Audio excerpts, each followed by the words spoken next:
Pemirsa, digitalisasi pendidikan di jenjang sekolah dasar di tengah pandemi COVID-19 menjadi salah satu hal yang penting. Namun upaya digitalisasi tersebut tidak dapat dilakukan sekolah maupun siswa sendiri. Dukungan berbagai pihak sangat diperlukan, terutama dalam menyediakan media pembelajaran berupa laptop, proyektor, dan wireless router.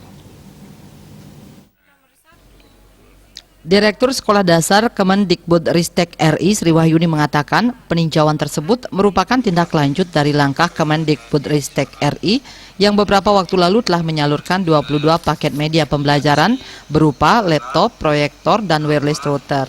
Bantuan tersebut disalurkan guna menunjang pembelajaran berbasis teknologi informasi bagi siswa-siswi SD yang terletak di desa-desa pelosok di Kabupaten Buleleng.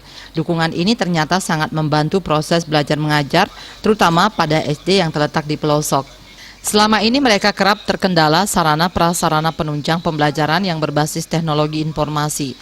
Apalagi pada proses belajar mengajar pada masa pandemi COVID-19 ini, para guru dan murid melakukan secara daring, sehingga dukungan teknologi informasi adalah hal yang mutlak untuk dipenuhi. Sri Wahyuni juga mengapresiasi upaya pemerintah Kabupaten Buleleng dalam mewujudkan pembelajaran berbasis teknologi informasi.